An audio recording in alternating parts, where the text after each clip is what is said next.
Para un experimental, a mí, ahí Esteban puede comentar más de lo que ellos hacen acá, pero normalmente parte del experimento es lo que yo quiero medir. O sea, yo finalmente tengo un objetivo que es, qué sé yo, medir algún observable, alguna descripción o alguna propiedad de lo que sea.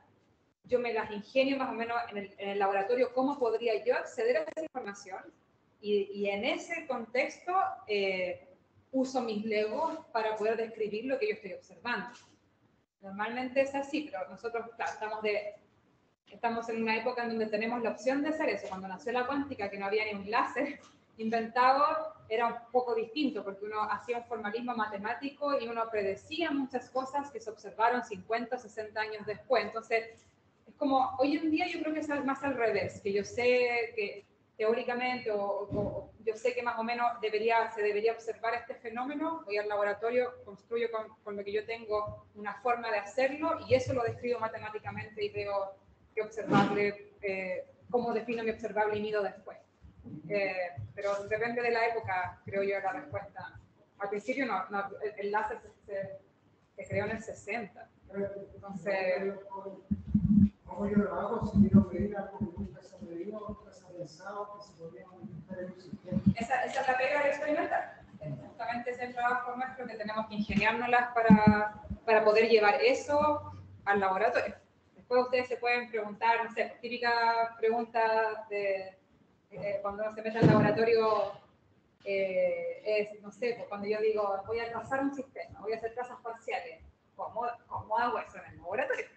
Porque ahí es donde tengo que hacer la traza parcial o colapsar los sistemas de uno a otro. Es todo un arte, en verdad. Ahí creo que hay visitas programadas a los laboratorios y les pueden preguntar a los experimentalistas de acá cómo lo hacen. Pero es súper bonito. Cuando uno ve todo esto, Sí. Idea. Sí. Sí. No, pues, o sea, por eso también parte del objetivo de mis clases es que no pierdan ese norte. O sea, aquí en el curso van a ver mucha matemática, mucho cálculo, mucha simulación, pero al final del día todo eso lo queremos simular en algo físico, en un experimento.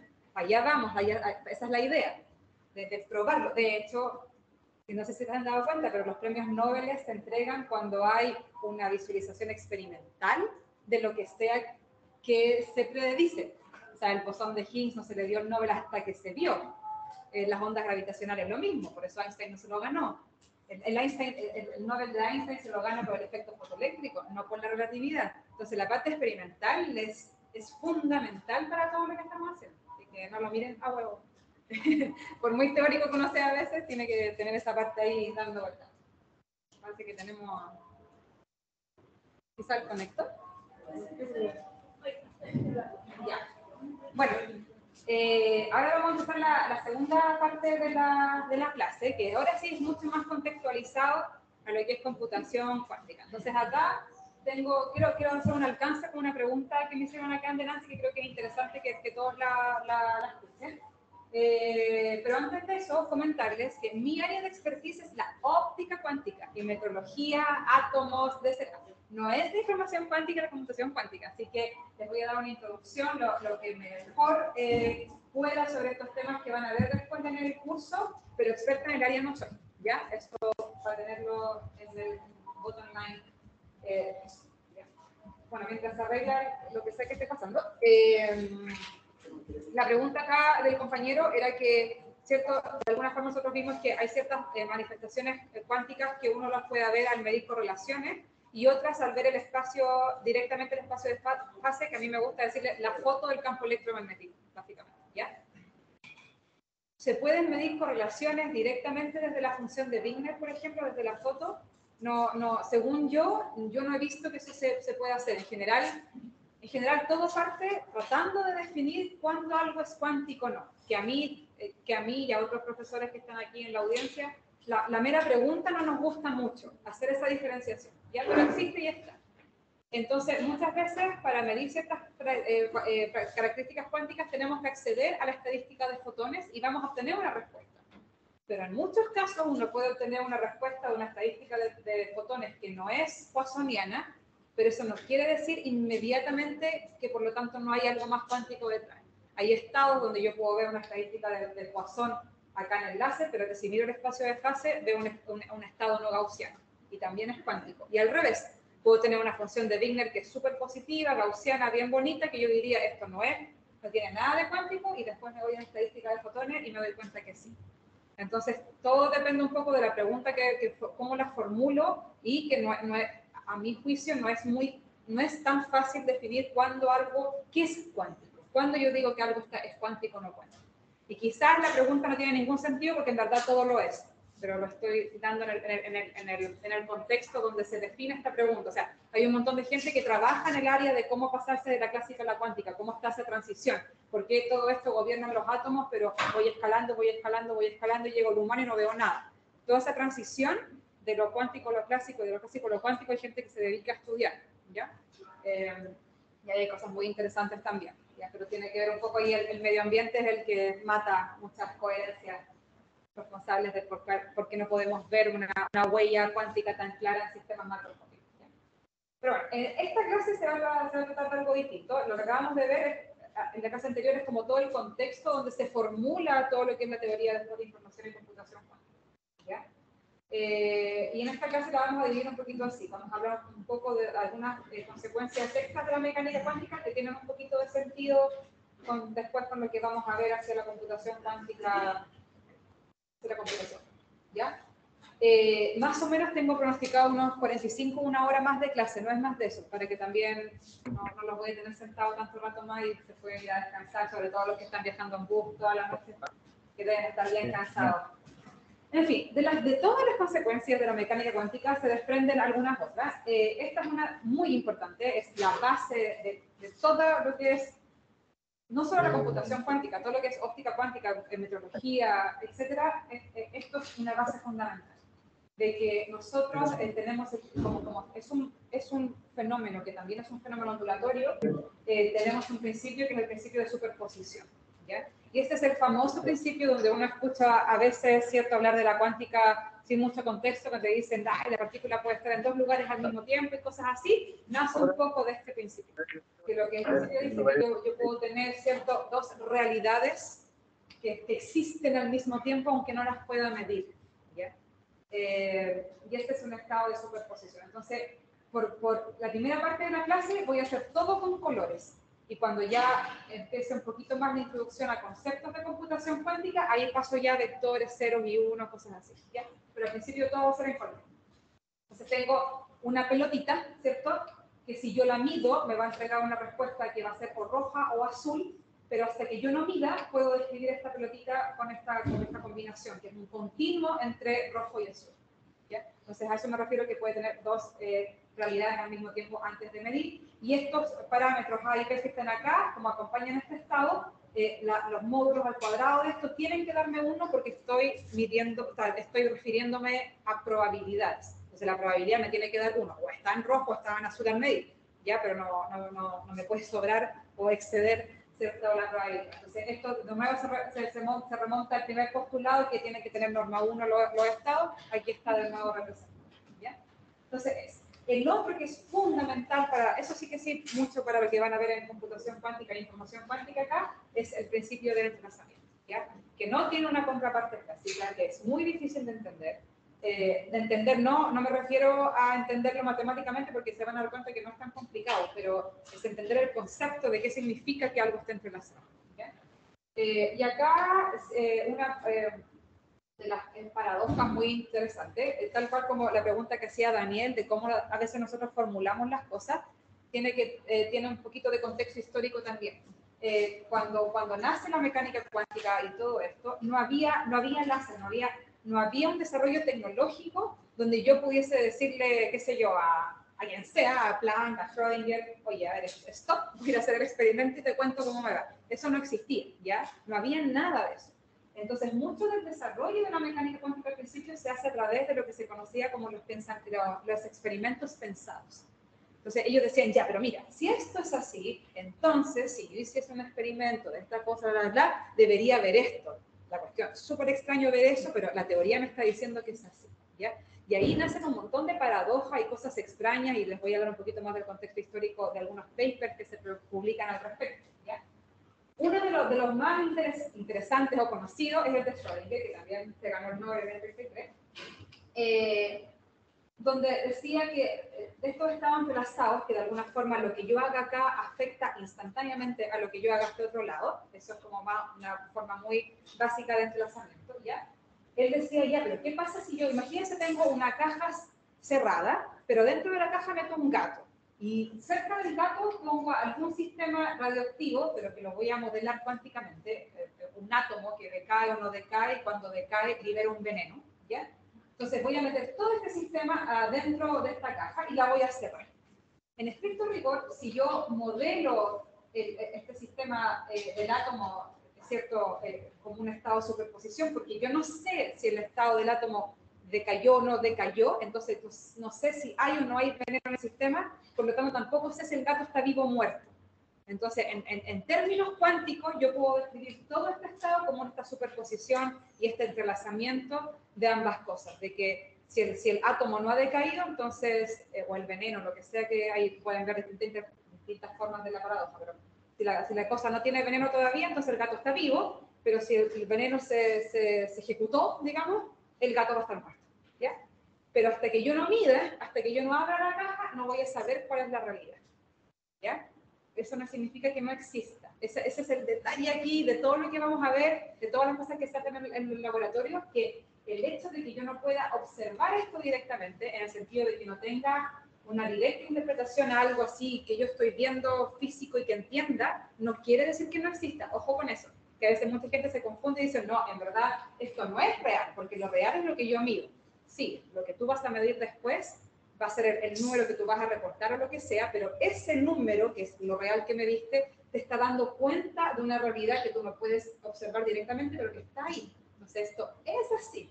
Podemos hacer experimentos donde vemos entrelazamientos, donde está ahí, independiente que después midamos y esa medición nos entregue un bit de información clásica, ¿ya? Entonces, ahí tengan eso en mente, que no es solamente una paradoja bonita, es mucho más profunda que eso y se pueden hacer experimentos donde se vean este tipo de entrelazamiento, no con un gato evidentemente, pero con otro tipo de cosas, ¿ya? ¿Para qué nos sirve, cierto, toda la cuántica? Porque una cosa es que nos haya descrito en su momento el efecto fotoeléctrico y que eso nos haya ayudado para las primeras bases de la computación clásica, de hecho con los componentes y todo, pero ¿para qué más sirve? ¿Ya? Entonces acá yo puse algunas de las áreas que pienso yo están muy de moda en estos momentos. Metrología, que es la que les comentaba, de medir con qué tanta precisión podemos medir ciertos parámetros, ¿ya? Y cómo podemos usar los recursos cuánticos o las propiedades cuánticas a voluntad para jugar un poco con esas incertezas, ¿ya? Eso es un poco lo que se hace en la metrología.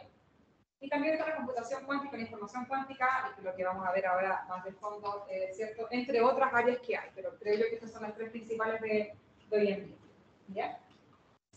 Lo que no es, ¿ya? Eso quiero aclararlo acá.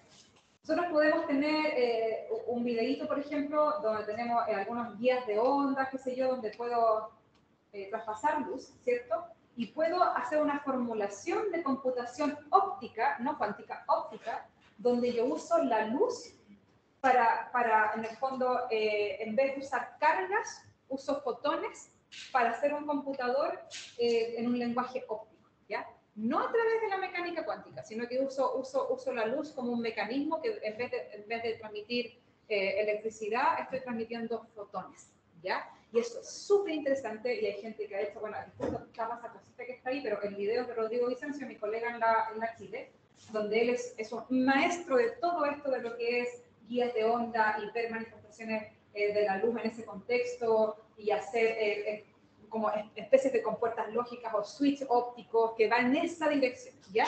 Y eso es muy interesante, pero no es lo que vamos a hablar hoy día. Pero es muy, muy interesante por si alguien quiere echar un vistazo a eso, ¿ya? Lo que vamos a empezar aquí a hablar es un poco de cómo vamos a empezar con la introducción a un computador clásico para tener un contexto, una base, y después nos vamos a ir al cuántico. Y dentro de eso vamos a hablar un poco de cómo se codifica la información de forma clásica, con o sin luz, con electrones, qué sé yo, con código Morse, ahí, con el láser, con el blinking de eyes, con lo que sea, pero cómo se codifica información clásica en general, ¿bien? Entonces vamos a volver a las paletas de colores porque a mí me gusta mucho la explicación así. Cuando yo tengo una planita, ¿cierto?, clásica, que puede ser roja o azul, ¿cierto? yo necesito un bit de información para describir el estado de esta partícula. Entonces le voy a asociar, qué sé yo, el rojo al 0, el azul al 1, y con eso yo puedo codificar esa información de esta manera, a través de un bit, ¿ya? Y con ese tipo de lógica yo puedo codificar mucha información. A través de ceros y unos puedo escribir los números, puedo escribir todo el abecedario, y así hay mucha información que puedo codificar con este código secreto, por así decirlo, ¿cierto? Y eso es lo que hoy en día se procesa en computadores y en un montón de otras cosas, todo a través de códigos binarios, ¿cierto? A través de ceros y unos bits de información, ¿ya? Ese tipo de información yo la puedo traspasar. El computador lo que hace en el fondo es, con estas señales eléctricas, guardan, almacenan, procesan información a través de estos bits. Y lo que hacemos nosotros, no sé, a través de las fibras ópticas del Internet, ¿cierto? Es usar luz, que finalmente lo que hagan es 0, 1, 1, 0, 0, 1, 1, y van dando información, ¿cierto? Y esa información se extrae y se procesa, ¿ya? Esa es como la parte fundamental de cómo uno almacena y procesa información de esta manera. Y dentro de eso hay todo un sistema para codificar información de forma secreta, encriptada, ¿ya? En los computadores clásicos. Y ahí es donde está el famoso problema, porque es un problema a la hora de enfrentarse a la cuántica, de la factorización, ¿ya? La factorización es básicamente lo siguiente, que si yo quiero almacenar alguna información, lo voy a hacer a través de como códigos secretos, llaves, por así decirlo. Entonces, si yo tengo una llave muy simple, por ejemplo el 6, yo sé que el 6 lo puedo escribir como un 3 por perfecto. Esas son mis llaves para decodificar esta información. Si tengo un número más complejo, 13 por 17 me da 211. Inventé aquí cualquier número. Ustedes pueden ver. Este es un número un poco más complicado, pero si yo le pregunto esto a un computador clásico, se va a tardar, qué sé yo, un par de segundos, pero me va a dar la información de que este número se puede factorizar de esta forma, ¿ya? Pero cuando tengo un número así, y mucho más grande, mucho más potente, con muchos dígitos, esto ya no es tan sencillo de hacer. Y cuando digo que no es tan sencillo, me refiero a que ni aún el mejor computador del mundo, en un tiempo del orden de la vida del universo, te va a poder dar la respuesta de cuál es la codificación o factorización de este número gigante. ¿Ya? Y un computador cuántico sí podría ser. Esta es una de las amenazas de la cuántica, la ciberseguridad, tiene que ver un poco con eso. Porque el computador cuántico va a tener sus bits de información, su formulación, que a través de la mecánica cuántica sí podríamos tener acceso a resolver este tipo de problemas. Y de hecho es un tema tan actual que el presidente Biden hace un par de semanas atrás firmó una ley que se llama la ley Quantum en Estados Unidos, ¿ya? Que es para adelantarse al día Q, que le llaman ellos, al Quantum Day, donde va a pasar que el computador cuántico sí te puede descifrar un montón de información secreta de gobierno, de un montón de gente, que es a través de la factorización. Entonces ya la gente se está adelantando a cómo hago para codificar esto de otra forma, de tal forma que cuando la cuántica se desarrolle ya como una herramienta así, tengo un computador, digamos, no me ponga en peligro toda esta información que debe estar siendo secreta, ¿ya? Entonces por eso se dice que la cuántica amenaza la ciberseguridad. Y dentro de ese contexto es lo que hoy en día se conoce como que estamos en la segunda revolución cuántica. Entendemos los principios, puede ser muy complicado, no entendemos exactamente por qué. La segunda revolución es usar a voluntad todas las propiedades cuánticas, todas estas manifestaciones para poder hacer tecnología. Entonces, ahí estamos nosotros posicionados, ya sea en metodología cuántica, en información cuántica, en computación cuántica, todos estamos tratando de hacer lo mismo. ¿Cómo yo uso estos recursos cuánticos para hacer algo aplicable y que ayude o no a la sociedad? ¿Ya? Y dentro de eso también, por ejemplo, hay una empresa que quizás le pueden preguntar a los profesores acá cuando hagan su tour por los laboratorios, que se crea aquí en Concepción, entre Milo y la Universidad de Concepción, que tiene que ver un poco de cómo, de esta seguridad, ciberseguridad usando cosas cuánticas, ¿ya? Entonces, es un tema que está dando que hablar hoy en día, ya no mañana, hoy día, sobre esto. Entonces, ¿qué es un computador cuántico? ¿Ya? En un computador cuántico vamos a tener un análogo a un computador clásico, pero en vez de corriente, en vez de cables, en vez de compuertas lógicas, transistores, diodos, etcétera, vamos a tener cables cuánticos con puertas cuánticas, operaciones cuánticas que van a servir para almacenar, manipular, procesar información cuántica. ¿Ya? Ese es un poco el análogo del computador clásico. Entonces, acá, el computador cuántico, ¿cierto? Una de las bases fundamentales, aparte del principio de superposición, es el qubit, ya que es el bit cuántico. Y es nada más que el mismo ejemplo que les di en delante, por eso comencé con esta pelotita de esta forma, ¿cierto? Que este es un qubit, este que está acá es nuestro qubit, y nuestro qubit pues, va a ser la suma de dos posibles estados con alguna probabilidad, ¿ya? Y esos números A y B pueden tener un espectro continuo de un lado a otro, digamos. O sea, pueden tener con mucha probabilidad el qubit en rojo, entre medio, con mucha probabilidad el azul, y así. Pero así define un qubit matemáticamente en computación y información cuántica, ¿ya? Entonces, si yo tengo dos bits clásicos, ¿ya? Acá, un 0 y un 1, un 0 y un 1, en el fondo, un qubit necesita dos bits clásicos para describir esta realidad. ¿Por qué? Porque acá cada A y B va a moverse de 0 a 1. Entonces, el A se va a mover de 0 a 1, el B se va a mover de 0 a 1, entonces en el fondo estoy necesitando de dos bits clásicos para describir este qubit, ¿ya? Y así esto escala. Si yo después quiero escribir dos qubits, voy a necesitar 4 bits clásicos para tener esta información. Entonces, en general, n qubits los voy a poder describir con 2 a la n bits clásicos. Entonces, por eso es tan potente el escalamiento acá que tengo en cuántica, donde en el fondo, creo que aquí lo puse, 1000 millones de bits, por ejemplo, de un celular X, yo lo podría tener en 30 qubits cuánticos, ¿ya? Entonces, es muy, muy potente. Y hoy día que Aldo en la mañana nos contaba que ya IBM, creo que tiene un computador cuántico que dicen tener 400 qubits, es impresionante. Ahí les voy a dar un número más adelante para que se hagan la idea de lo impactante que es ese número. ¿Ya? Bueno, acá está. Pensé que era una diapositiva más allá. Un computador cuántico de 300 qubits, cuando hice esta presentación no sabía que había uno de 400. Tendría aproximadamente el mismo número total de estados posibles del universo completo, ¿ya? Entonces es muy, muy potente, es decir, que uno tiene un computador cuántico de 400 qubits. Puedes almacenar muchísima información ahí, ¿ya? Entonces por eso es tan interesante. Y un computador cuántico sí podría, al tiro te doy la hora, sí podría darnos esta factorización. Ahora ustedes se van a preguntar, pero profe, ¿cómo usted supo eso? Porque lo hago al revés. Me doy dos números, los multiplico y les di la respuesta de antemano, ¿ya? Pero si yo no supiese la respuesta, un computador cuántico sí podría darnos esa información. Una pregunta. Cuando tú hablas de cantidad de qubits posibles que un computador puede manejar, ¿hablas de almacenamiento o de procesamiento? ¿O hablas de todo? Es todo junto. En verdad, eso es una pregunta muy buena. No es tan fácil ni almacenar, ni manipular, ni extraer después la información de un computador cuántico. Cuando yo me refiero aquí al qubit, me refiero al cable. A nuestro caballito de batalla va a ser un qubit, voy a tener 400 de estos qubits hacia un lado y con eso me las voy a ingeniar para tratar de almacenar información ahí, procesarla, después extraerlas a través de medidas clásicas. A eso me refiero yo, ¿ya? Es como muchos cablecitos hacia el lado que me van a permitir hacer ciertas dinámicas para procesar información. Entonces, el computador cuántico, básicamente voy a tener una serie de inputs, que van a ser nuestros cables, que van a ser los qubits, ¿ya? Y vamos a tener una serie de compuertas lógicas, que les vamos a llamar compuertas cuánticas lógicas, ¿cierto? Que van a hacer algunas operaciones entre qubits o hacia distintos qubits. Pues hay varias formas, hay varias cosas que se pueden hacer con estas compuertas, ¿ya?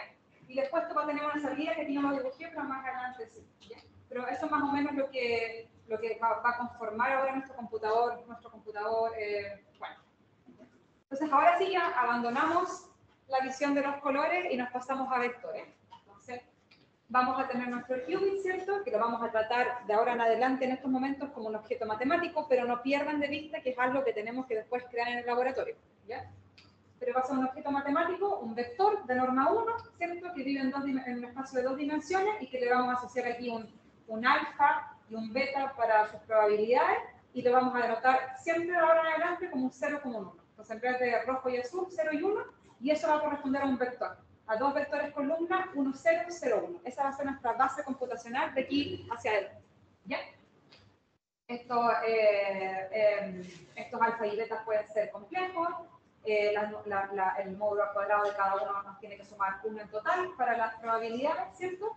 Y acá toda la información y computación cuántica, esta peculiaridad, ¿cierto?, de lo no observable, porque esto no se puede observar directo, lo que sí se puede observar después va a ser el alfa y el beta, ¿ya? Está en el corazón de la computación cuántica. Entonces, este no poder observar tiene un sentido muy profundo en lo que podemos hacer con este tipo de teoría, ¿ya?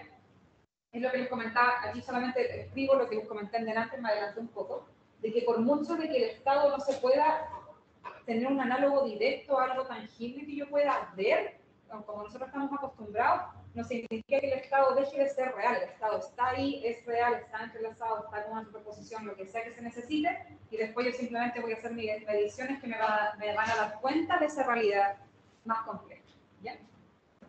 Entonces, eso es lo que pasa. Una visualización muy importante, que también lo vamos a usar de aquí para adelante, es la famosa esfera de Bloch.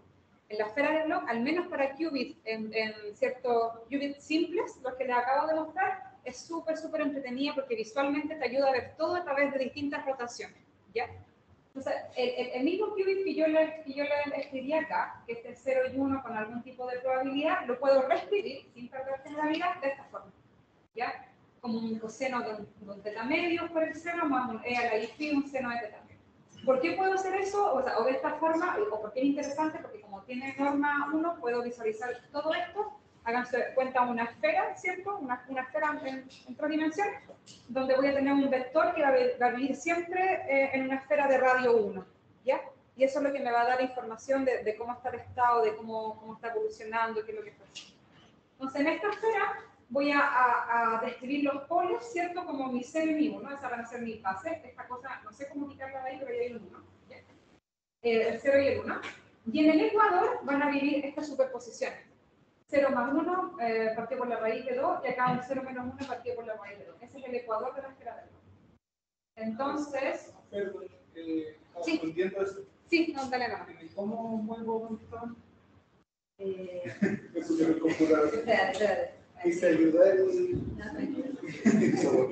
Ahí, ya. Pero desapareció.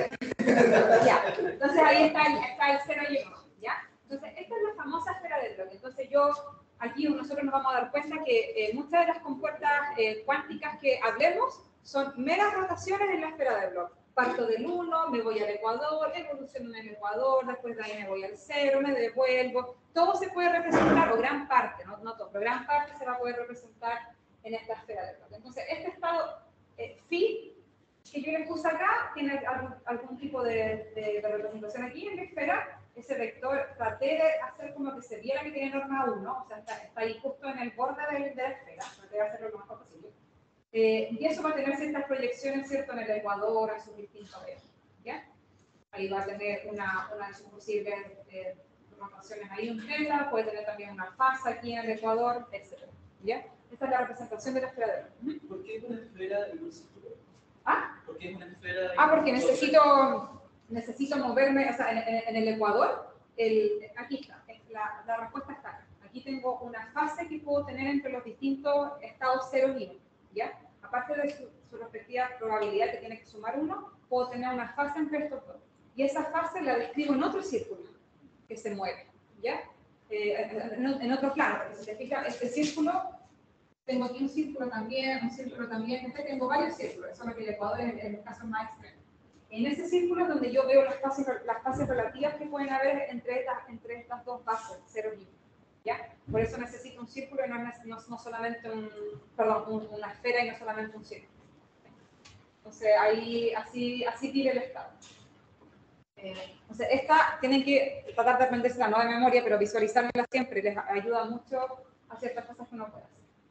También tenemos bits cuánticos, pero que son múltiples. Ya no solamente tengo un qubit, ¿cierto? Que necesito estos 2 bits de información para representarlo, este alfa y beta, que puede ir de 0 a 1, sino que también puedo tener 2 qubits o más, ¿cierto?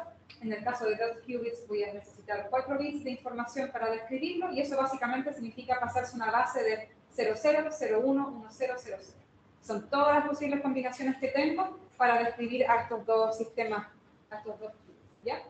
Y una forma de escribir este estado, me quedó un poquito, se fue hacia el cielo, pero una forma de escribir el estado es de esta forma. Entonces voy a tener alguna probabilidad de que los dos qubits estén en 0, alguna probabilidad de que esté el primero en 0 y el segundo en 1, el primero en 1, el segundo en 0 y los dos en 1. ¿Ya? Y acá traté de usar una nomenclatura la más simple, pero básicamente el primer dígito de acá me va a corresponder siempre al qubit 1 y el segundo dígito de acá me va a corresponder siempre al qubit 2. Y eso en programación, ya sea que estén programando cosas cuánticas en un computador clásico o lo que ustedes van a hacer en un computador cuántico, sean conscientes de ese orden, ¿ya? Sobre todo cuando uno trata de simular cosas cuánticas en computadores clásicos, es uno el que le entrega al computador la información de, oye, toda esta primera línea me representa mi qubit 1, mi sistema 1, toda esta segunda mi sistema 2, porque después las operaciones, lo que yo le voy a pedir al computador que simule, va a depender del orden que yo le dé al formular, ¿cierto?, las ecuaciones, ¿ya? Así que es importante. Entonces, siempre el primero me va a referir al primer qubit, el segundo al segundo. ¿Ya? Y en otros libros lo van a ver que lo hacen un poquito más extensa la notación, pero que gasta mucho espacio, que en el fondo acá hay un producto cruz. Es el 0 del primero, producto cruz, 0 del segundo, y así. Pero esa notación es extremadamente latosa de escribir, así que la mayoría usamos 0, 0, y cada uno entiende que se refiere al primer qubit, segundo qubit. ¿Ya? Y acá las probabilidades, obviamente, de nuevo tienen que sumar 1. ¿Por qué? Porque sigue siendo un vector de norma 1 que tiene que cumplir con todos los criterios de normalización, ¿cierto? Y probabilidad. Entonces, eso es. Dentro de estos múltiples qubits, que como les digo pueden ser más de 2, solo que me voy a restringir aquí a la clase A2, ¿cierto? Hay estados sumamente interesantes. Y uno de los estados más interesantes son los famosos estados de Bell, ¿ya? Los estados de Bell son 4 posibles estados, y aquí les escribí uno nomás, pero son 4 en total. Y básicamente hay una superposición de estas formas de los qubits. Entonces, este es un estado tal que es un estado entrelazado, porque está diciendo que hay una superposición entre que los dos qubits estén en 0 y los dos qubits estén en 1, ¿ya? Entonces, si yo tuviese acceso a medir el primer qubit y mido que el primer qubit está en 0, inmediatamente colapso el segundo qubit a que también esté en 0, porque estoy midiendo acá, estoy destruyendo mi estado entrelazado, ¿ya? Entonces, hay una información en conjunto, ¿cierto?, de estos dos sistemas, ¿ya? Como les digo, los estados de Bell son 4 en verdad, hay distintas combinaciones de 0, 0, 0, 1, 1, 1, ya, distintos signos entre medio. Son responsables para todo lo que es teleportación, super dense coding y un montón de otras aplicaciones, de lo que hacen acá en Concepción, por ejemplo. Y también se le conoce como el estado EPR, que tiene las siglas de Einstein, Podolsky y Rosen, ¿ya? Que aquí me voy a detener un poco para darle un contexto histórico. A pesar de que Einstein, junto con Planck, en un principio fueron los pioneros en proponer esta discretización de la energía para poder explicar el efecto fotoeléctrico, Einstein demostró una gran oposición a la cuántica. Como que la cuántica se siguió desarrollando, ¿cómo decirlo?, con o sin él, digámoslo. Se empezaron a ver todas estas consecuencias de la cuántica que eran muy raras, el entrelazamiento, el colapso de la función de onda, muchas cosas raras. Y Einstein, con un conjunto de otros científicos muy famosos de la época, no estaban muy de acuerdo con la cuántica como una teoría. A tal punto que se publicó un paper, ¿ya?, donde están estos 3 sujetos como autores principales. Es un paper de Einstein en la época, o sea, no es cualquier cosa, ¿ya? Donde ellos cuestionan la cuántica como teoría, ¿ya? Ahí podríamos hacer una clase solamente de esto. Es muy rico el tema, pero voy a dar aquí lo más fundamental. Básicamente, lo que dice este paper es que estamos seguros de que la cuántica es una teoría completa, porque ellos definen completa como una teoría local, y claramente la cuántica no era una teoría local, ¿ya? ¿Por qué? Porque estaba, por ejemplo, el principio de entrelazamiento, este famoso estado de acá, que te decía que si yo tengo este estado entrelazado, pero tengo estas partículas, estos qubits que se distanciaron mucho, lo que sea que haga acá afecta aquí. Entonces, ¿cómo puede ser? ¿Qué medio físico está usando? ¿Cómo puede ser que esto que está aquí sepa lo que está pasando acá? No es fácil de entender. Entonces, no nos juzguemos tanto a la gente de esa época. Yo creo que la gente, los científicos de la época, con justa razón, se cuestionó esto, de cómo puede ser que esta teoría no sea local, ¿Cómo puede ser que que se esté pasando a distancia, que exista esta interacción? ¿Ya? Entonces, era muy extraño para esa época y nace este paper donde básicamente es un cuestionamiento. Ellos definen, ellos tres, como super crack de la época, te hacen un listado y te dicen una teoría real que yo entienda tiene que cumplir con esto, otro. La cuántica o no lo cumple o está incompleta. Eso fue lo que ellos resumen en su paper. Se fue muy, terrible para la mecánica cuántica de esa época. Sí. Además de decir que la localidad era necesaria, también lo hacía con el realismo del sistema, si no me equivoco. Sí, es que, claro, el paper se lo recomiendo leer. El nivel puede ser un poco complejo porque es bien formal, digamos, y antiguo en la forma de escribir, pero básicamente sí, hacen todo un contexto de qué es real, qué es una teoría real, qué es una teoría completa, qué es lo que, en el fondo, cómo yo defino cuando una teoría me está entregando o no un resultado que yo considero que me está describiendo no la realidad. Eso básicamente. Y hacen una ellos formulan para ellos, ¿cierto? Una teoría real, completa, qué sé yo, tiene que tener estas características y resulta que la cuántica, lo que te decía, o no las cumple o está incompleta. Esa es la conclusión que ellos tienen. ¿Bien? Entonces es un paper súper controversial porque obviamente era una época, esto es en el 95, el efecto fotoeléctrico fue en el 1905. Entonces, más o menos 25 años de donde esta teoría se desarrolló. Ya estaba gente como Schrödinger, Bohr, mucha gente también, muy científicos de alto nivel, que estaban defendiendo una teoría y de repente sale este paper y es como, oye, esto que está acá, yo o ellos, que también eran muy importantes de la época, me están diciendo de que para ellos la cuántica no es así. ¿Ya? Einstein, Podolsky, Rosen eran los apellidos de estos personajes que escriben este paper, que incluye, insisto, a un Nobel. Entonces, en el fondo, aquí, como todo, igual que en la sociedad completa, en el área que tú veas, cuando tú tienes a ciertas personas que tienen mucho conocimiento, poder, o están en un estatus muy alto, cuestionarles lo que ellos dicen es muy difícil, no es sencillo. Es como usted, oiga, profe, no le creo nada a eso. Ya, pero uno siempre dice, ya, pero la profe pues, estudió 12 años, algo más sabrá que yo.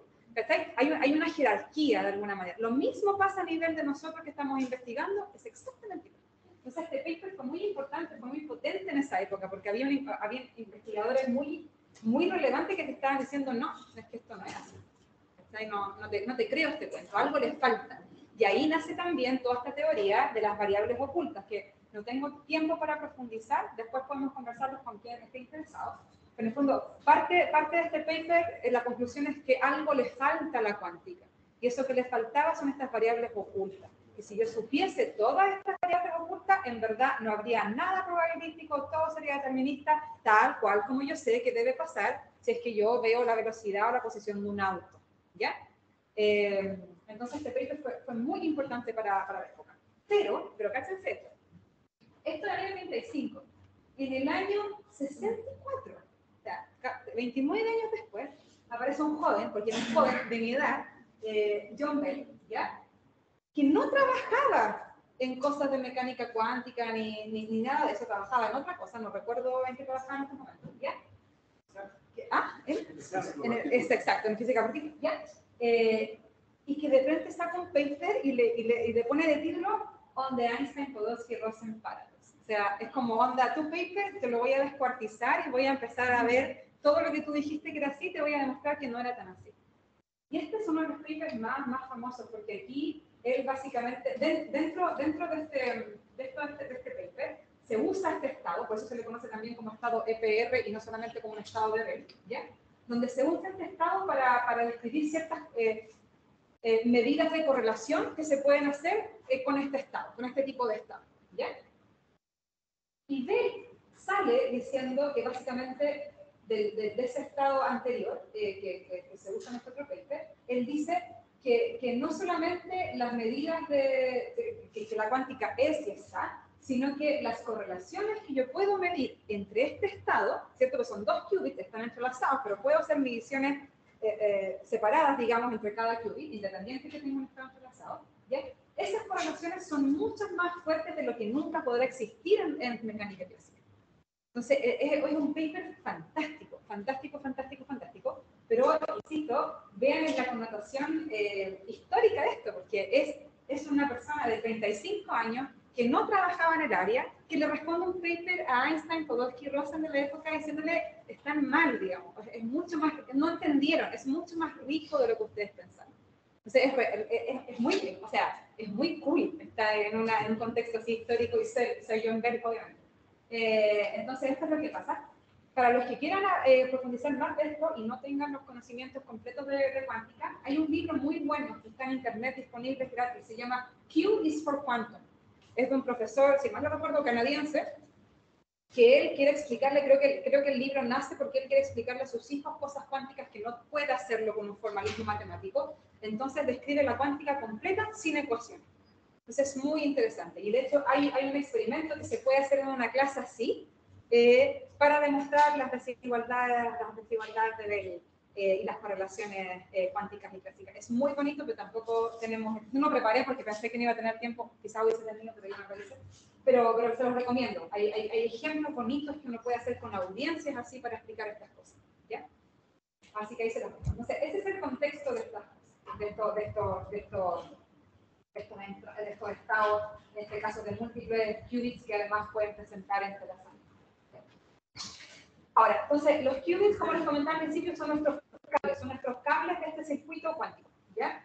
Y en esos cables que va, ¿cierto? Esta información, que es el análogo a los electrones que van por los cables clásicos, yo les puedo hacer transformaciones unitarias, ¿ya? Para calcular evoluciones o simplemente para manipularlo, porque finalmente lo que yo quiero hacer con un computador cuántico es manipular, procesar, almacenar información. Entonces tengo que construirme ciertas operaciones, igual que en los computadores clásicos, que me permitan manipular estos qubits. Dentro de eso están estas operaciones, ¿ya? Que son estas compuertas cuánticas, que van a ser siempre operaciones unitarias y eso va a tener una implicancia importante para lo que voy a mencionar después, ¿ya? Entonces, básicamente, para el qubit simple, ¿cierto? La única condición que esta transformación tiene que tener para evolucionar de uno al otro es que sean operadores unitarios. Entonces, por ejemplo, así como hay una NOT gate, ¿sí? una compuerta NOT clásica, también uno puede formular una compuerta NOT cuántica, que la vamos a llamar la NOT quantum gate.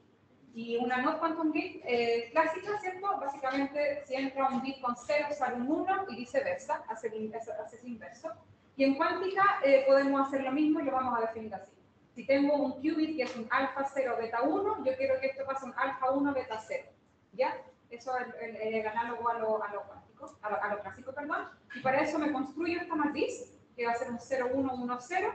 Y si yo opero esta matriz efectivamente a este estado alfa, me va a dar el estado inverso.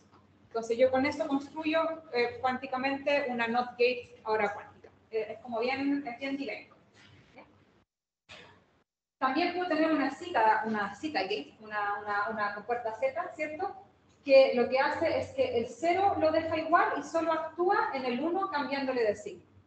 Entonces, esto matemáticamente se formula casi como una identidad, salvo por este signo menos, y lo que hace es que si yo aplico una compuerta Z a este mismo phi que me definí antes, el alfa 0 lo deja igual, pero acá hay un cambio de signo. Le cambia el signo al 1, a esa base computacional. ¿Ya? Y así puedo definir varias otras compuertas. Hay una... hay a lo mejor pi octavos, pi cuartos, hay varias compuertas que uno puede definir acá y yo solamente les presenté acá las más famosas. Una de las más famosas es la Hadamard, que esta compuerta, esta me gusta mucho porque se visualiza muy bonita en la esfera de Bloch. Lo que hace es que te lleva de los polos al ecuador o del ecuador a los polos.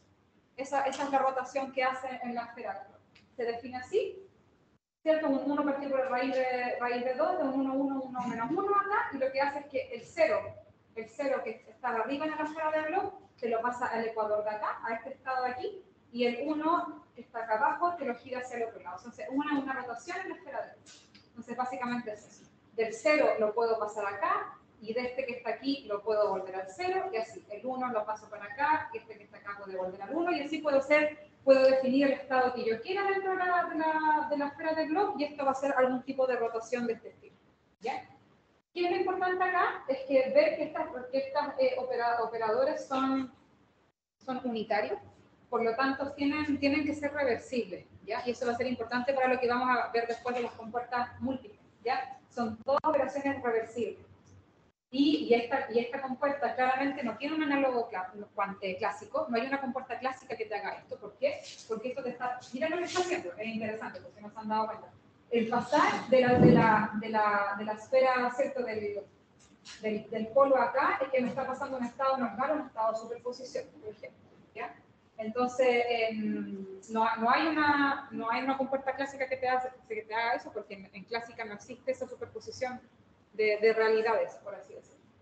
¿Ya? Entonces, estos van a ser nuestros nuevos legos ahora. Si antes teníamos los postulados para construir todo lo que era la cuántica, ahora en computación cuántica tenemos nuevos legos que van a ser nuestros distintos qubits, ¿cierto? Y nuestras distintas compuertas. Y compuertas hay muchas. Yo aquí solamente puse 3, pero hay muchas otras compuertas. ¿Ya? Está la NOT gate, la zeta gate y la Hadamard gate. ¿Ya? Y una cosa importante que no lo voy a demostrar acá, pero se puede demostrar, es que uno puede generar una compuerta cuántica simple a través de otras compuertas, ¿ya? A través de distintas rotaciones uno puede ir recreando y creando distintas compuertas. Ahora podemos tener también compuertas que actúen en sistemas múltiples, ¿ya? Perdón, sí. La puedes entender como que compuerta materialmente uno puede crear otra analisis, pero como la realidad no es Ese es otro tema, por eso lo dije al principio. De la forma en que les estoy describiendo todo, les estoy describiendo las cosas matemáticamente. Otra cosa distinta es cómo yo hago esta puerta en el laboratorio y si tiene una realidad ahí abajo. Normalmente las compuertas como más estándar, la X, la Z, la de pi cuarto, pi octavo, una que te cambia también la conjugada y cosas así, la mayoría uno ya sabe cómo realizarlas en el laboratorio, pero estoy de acuerdo que pueden haber ciertos tipos de operaciones unitarias que pueden ser muy entretenidas, pero que quizás no es tan fácil de llevarla después a un realismo. O sea, eso es parte también del trabajo del experimentar, de llevar esto a esa realidad, ¿ya? Así que sí, muy buena esa pregunta. Cuando tengo más qubits puedo hacer cosas más entretenidas. Puedo hacer compuertas de control, por ejemplo, ¿ya? Entonces, así como en computación clásica, yo puedo hacer operaciones que requieran de 2 inputs. Por ejemplo, tengo A y B y quiero preguntarle al sistema si A y B son reales o no, y puedo tener compuertas de I y O, ¿ya? En computación clásica. En computación cuántica puedo tener cosas similares. Y ahí uno define la control node, que uno siempre le dice la CNOT, que tiene 2 inputs, tiene 2 qubits inputs, y uno va a ser el qubit controlador y el otro va a ser el qubit objetivo, el qubit target, ¿ya? Y la representación más especial de eso es eso. Miren, fíjense que es casi una identidad, salvo por esta diagonal que me cambia acá, ¿ya? Y la representación en circuito es básicamente esta. Tengo acá un qubit A y un qubit B, y esta línea vertical, lo que está diciendo es que de alguna forma el qubit A va a ser algún tipo de control o algún tipo de operación de control en el segundo qubit, ¿ya? Este es este tipo de control. Ahora, ¿dónde quiero? No sé si lo dije aquí o no lo digo acá. No lo digo todavía, lo voy a decir después. Por ejemplo, esta CNOT lo que hace es que si el qubit de control está en 0, entonces el qubit target, el segundo qubit, no hago nada con él y no se toca, quedan 0. Si el qubit de control está en 1, entonces el qubit target se invierte. Entonces tengo este tipo de operación. Si estoy con un 0,0 queda igual, si estoy con un 0,1 queda igual. Pero si tengo un 1 en el qubit de control, entonces cambia el segundo qubit. Y si tengo un 1 acá, entonces también cambia el segundo qubit. ¿Ya? Esa es la operación. Entonces, si tengo un estado de Bell, como el que habíamos dicho, y le aplico esta CNOT, voy a ver que este estado cambia de esta forma. ¿Ya? También son una operación unitaria y todo eso. A ver, ¿dónde está una cosa interesante que tenemos que tener en mente? Estamos tratando de hacer un análogo cuántico, un análogo clásico en términos de computación. Pero no existe un análogo de todo lo clásico, lo cuántico tampoco. ¿Por qué? Porque hay compuertas clásicas que no son reversibles. Y en cuántica tengo que tener que todo sea reversible. Entonces, por ejemplo, no existe un análogo de una compuerta I o O, como sí está en clásica, porque son operaciones que no son reversibles en el sentido de que si me voy hacia atrás no puedo saber qué elemento era cuál. No tengo toda la información, pierdo un poco de información del sistema, y por lo tanto no es reversible, por lo tanto no tengo un análogo, ¿ya? Entonces sí puedo construirme compuertas que actúen en múltiples qubits, solo que tengo que tener ojo que no es no puedo hacer un análogo directo y completo a lo que es la computación clásica. Me la puedo ingeniar para hacerlo de otra forma, pero no es un análogo uno a uno. ¿Ya? Eso más que todo. Y otra cosa importante acá es que cualquier compuerta múltiple cuántica se puede generar a través de una signo y compuerta simple. Ese es un estatuto, uno de los principales demostraciones en información cuántica, porque te permite construir muchos otros circuitos después interesantes a ejecutar. ¿Ya? Entonces, ahora vamos a entrar al concepto de cómo yo mido todo esto, porque hasta ahora todo ha sido, ¿cierto?, como elementos matemáticos que están en superposición o en estado entrelazado, pero después el tema es cómo yo tengo acceso a esa información, que es un poco la pregunta que nos hacía acá el compañero andelante, que yo, puedo almacenar cosas en qubit, puedo hacer muchas cosas en qubit, transformaciones unitarias, pero al momento del que hubo yo tengo que medir, y esa medida va a ser un 0 y un 1. Entonces, ¿cómo yo hago todo este proceso? ¿Cómo yo describo esta realidad a la cual no tengo acceso a través de un bit de información que va a ser lo clásico que yo voy a extraer de esa medición? ¿Ya? Entonces, el circuito ya va teniendo más como contenido. Tengo mi estado inicial, que puede ser más de un qubit, que puede ser uno simple, pero puede ser más líneas acá. Voy a tener algún tipo de algoritmo, alguna serie de compuertas, puertas, operaciones de control, lo que sea, que hagan lo que yo quiero que haga, ¿cierto? Voy a tener algún estado de salida, y de ese estado de salida voy a ejecutar una medición. Y esa medición va a tener una respuesta, la medida que yo realice, sí o sí va a ser una información clásica, como tal, ¿ya? Entonces, en este momento, cuando yo mido, aquí colapsa nuevamente el estado cuántico que tenía, va a colapsar y voy a obtener una información clásica. Entonces, es algo interesante a cuestionarse, porque es como todo el formalismo que tengo es cuántico, pero al momento de los que hubo de medir, me devuelvo a lo clásico otra vez, ¿ya? Entonces, eso para que tengamos en cuenta. Entonces, volvemos al postulado 3 de la mecánica cuántica, que es el postulado de la medición, porque este es el que ahora tiene una implicancia muy fuerte en la computación cuántica. Medir en cuántica claramente no es algo sencillo, porque, vuelvo a insistir, estoy tratando de describir una realidad que no tengo un símil clásico. Entonces, no hay un uno a uno. O sea, tengo que ingeniármelas para medir esto de la mejor manera, ¿ya? Y dentro de este postulado 3, si se recuerdan de lo que vimos antes del break, ¿cierto? Tengo este postulado de la medida que es muy controversial, porque dicen que yo siempre tengo un estado inicial al cual le voy a aplicar un operador de medida. Este operador de medida va a ser que mi estado colapse, este va a ser mi estado de salida, que es la operación de este estado sobre el estado inicial, y voy a obtener un cierto valor m, ¿cierto? Este valor m lo voy a tener con una cierta probabilidad, y el conjunto de estos operadores observables de medida tienen que también sumar la identidad, porque es un proceso real, ¿ya? Que involucra probabilidad y por lo tanto tienen que ser completos en ese sentido. Y este es un proceso aleatorio. Entonces, eso es lo que tenemos nosotros en cuántica para medir lo que sea. Tenemos que restringirnos a esto que sucede. Entonces, dentro de ese tipo de medidas, uno puede dividir esto en dos medidas distintas. Uno que le vamos a llamar las medidas proyectivas, que son muy útiles, y otras medidas que se llaman las POVM, ¿ya? Y después le voy a dar la sigla de lo que significa.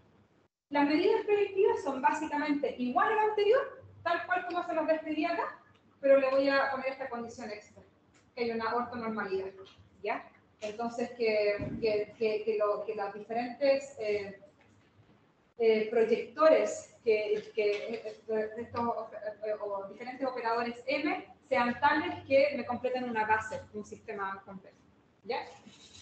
Entonces, el M, ahora de esta forma lo voy a poder describir como una descomposición espectral, ¿cierto? Con una cierta valor M, un autovalor de ese operador, con una cierta probabilidad asociada, y esto, o sea, va a tener una cierta probabilidad de que esto ocurra, y estos PM van a ser un tipo de proyector, que lo vamos a describir como este producto, como esta lucecita aquí, que lo describí en la clase anterior también, pero voy a dar un ejemplo después.